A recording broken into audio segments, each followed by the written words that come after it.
महादेव महाराज जी। जय हो भगवान। महाराज जी क्या नाम है आपका? मेरा नाम वजीर दास है।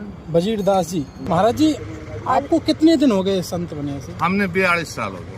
42 साल हो गए। हाँ जी, तो आपकी उम्र क्या होगी महाराज जी? मेरी 52-54 साल की स्थिति है। अच्छा, बहुत तो छोटी मतलब उम्र आप 10 साल की उम्र में संत बन गए? 10 साल से भी छोटे बच्चे थे जब संतों के सहारे पड़े रहा करते। माता पिता उसके सहारे छोड़ जाते, उनकी गोदों में खेल जाते। जी। खेलते खेलते उन्होंने ऐसे डाल दिए कि उन्हीं में प्रवेश हो गए और उन्होंने सहारा देके ज्ञान विज्ञान की तृप्ति करते करते वैराग्य को प्राप्त हो गए। अब वैराग्य को जैसे ज्ञान और वैराग दो ही है, भक्ति देवी के पुत्र भी दो ही है, ज्ञान और वैराग। जी महाराज जी। अब ज्ञान और वैराग जब प्राप्त हो जाएंगे, आप ये समझो कि वैराग और वैराग तो संसार का है, वैराग भक्ति का, और वै और वै अक्षर का अंतर है।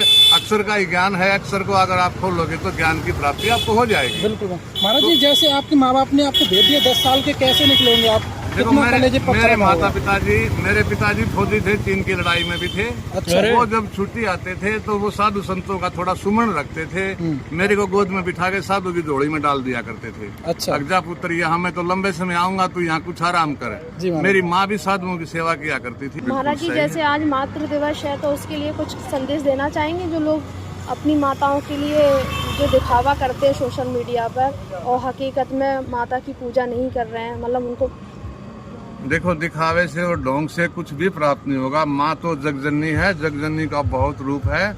जगजननी आदि शक्ति, उसके गर्भ से ही हमें उत्पत्ति हुई है। उसके जन्म से वो तो बिल्कुल कण कण उसका मातृदेव और पूजन देवी के समान है। क्या माँ के लिए सिर्फ एक ही दिन हो सकता है? माँ के लिए तो हर दिन है। माँ के लिए हर दिन हर पल है। हाँ। ये समझो, मैं तो एक दिन भी नहीं कहूँगा कि अंडसो ब्रह्मांड आदि शक्ति। देखो, आदि शक्ति है, जगजननी है, वही है।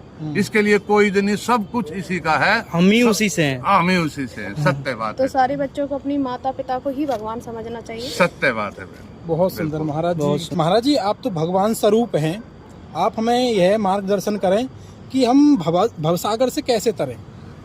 देखो, भवसागर से तरने का सबसे पहले तो अपने माता पिता का सबसे मेन सहयोग जी बहुत ही जरूरी है। उसी के सहारे आप ब्रह्मांड में और प्रकृति पर विचरोगे, उसके सहारे से ही आप उत्पत्ति जड़ और चेतन को निखारोगे।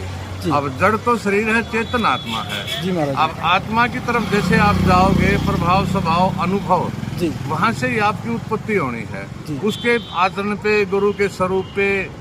अब माता पिता को भी आप गुरु मान लीजिए, वहाँ से भी आप सनातन धर्म के अनुसार पूर्ण रूप ले सकते हो। जी महाराज। अगर मान ले इस तरह आप प्रकृति के स्वरूप से वहाँ जाना चाहो तो वहाँ से भी हो सकते हो, क्योंकि उसके जरिए ही अब ये देख लीजिए कि उसके जरिए लव कुश को उत्पत्ति हुई, उसके जरिए श्रवण को हुई, उसके जरिए तो विनाश का स्वरूप हुआ। तो ये समझिए कि मान ले जो परशुराम की स्थितियां हैं, उसकी राम के साथ है, जब माता पिता का विनाश के कारण ही उसके स्वरूप में ये उत्पत्ति हुई।